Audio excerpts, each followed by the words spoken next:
¿Qué tal? Bienvenidos.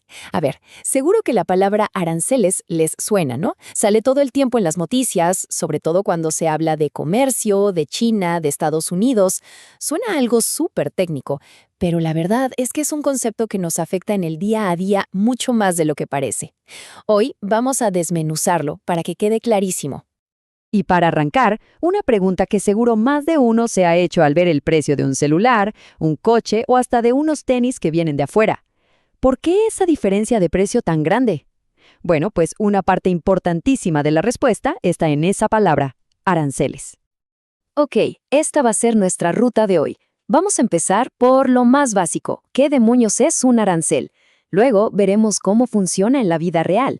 De ahí nos metemos de lleno al debate. Con sus pros y sus contras, analizamos su impacto real en la economía y cerramos viendo qué está pasando con los aranceles en el mundo ahora mismo. Muy bien, vamos por partes. Lo primero es lo primero. ¿Qué es exactamente un arancel? Vamos a verlo con una definición súper sencilla. En el fondo, un arancel no es más que un impuesto. Así de fácil. La mejor manera de imaginarlo es pensar en una especie de caseta de peaje, pero para productos. Cuando un barco lleno de mercancía llega a la frontera de un país, antes de que pueda entrar y venderse, ¡pum!, tiene que pagar ese peaje. Es una de las herramientas más viejas y más usadas en la política comercial de cualquier país. Ok, ya tenemos la teoría. Ahora, lo interesante, ¿cómo ese peaje en la frontera se convierte en un precio más alto en la etiqueta que vemos en la tienda? El proceso es bastante lógico, la verdad. Imaginen, llega un contenedor lleno de autos al puerto. En la aduana se calcula el arancel, que casi siempre es un porcentaje del valor total de esos coches. La empresa que los importa, el importador, paga ese impuesto al gobierno para que dejen pasar la mercancía. Y claro, para no perder dinero, ese costo extra se lo suma al precio final del auto.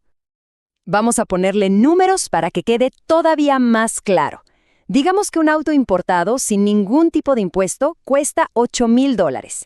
Este sería su precio en un mundo ideal de libre comercio, nuestro punto de partida. Y ahora el gobierno decide poner un arancel. Y de repente, ¡zas!, el precio de ese mismo coche sube a $9,500.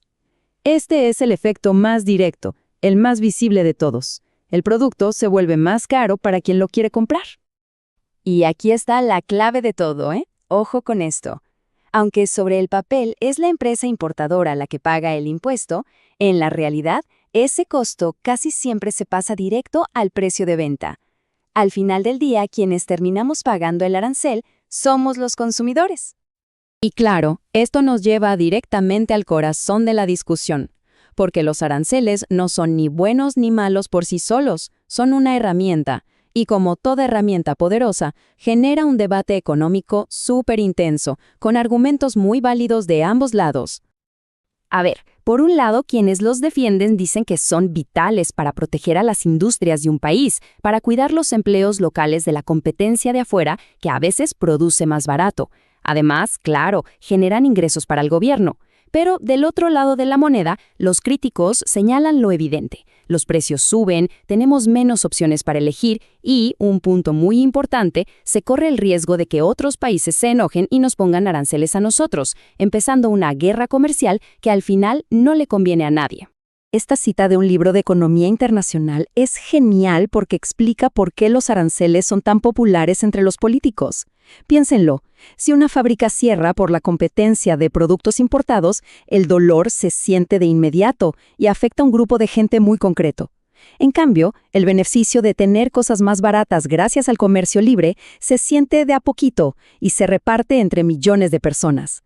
Por eso, para un político, proponer un arancel es una solución rápida y visible. Porque el efecto de un arancel no se queda solo en el precio que pagamos. Es como tirar una piedra a un lago. Genera ondas que se expanden por toda la economía, y a veces de formas que no son tan obvias a primera vista. Miren, este gráfico es súper revelador. Nos muestra qué pasa con el dinero extra que se paga por el arancel. Una parte, claro, se la lleva el gobierno como recaudación. Otra parte es una ganancia extra para las empresas locales que ahora pueden vender más caro. Pero fíjense en esa parte que dice pérdida de eficiencia. Eso es básicamente dinero que se evapora, riqueza que se destruye porque el mercado está distorsionado. Al final, si sumamos todo, lo que pierden los consumidores es mucho más de lo que ganan el gobierno y las empresas. Y esto desata un efecto dominó. 1. Los consumidores pagan más por menos. 2. Las empresas nacionales, al estar más protegidas, tienen menos presión para mejorar, para ser más eficientes. 3. Si otros países toman represalias, las empresas que exportan nuestros productos pierden ventas. Y 4. En el mundo de hoy, donde todo está conectado, se complican y encarecen las cadenas de suministro de empresas que necesitan partes importadas para fabricar sus productos. Bueno, dejemos un poco la teoría y aterricemos todo esto en el mundo real. ¿Qué está pasando con los aranceles ahora mismo, en este momento? La historia es curiosa.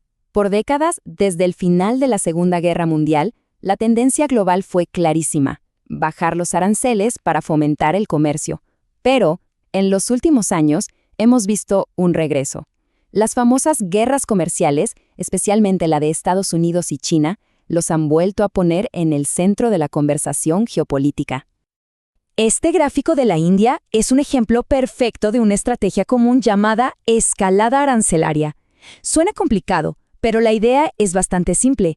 Los países suelen poner aranceles bajos a las materias primas, pero aranceles altísimos a los productos ya terminados. ¿Para qué? Para incentivar que las fábricas y el valor agregado se queden en el país.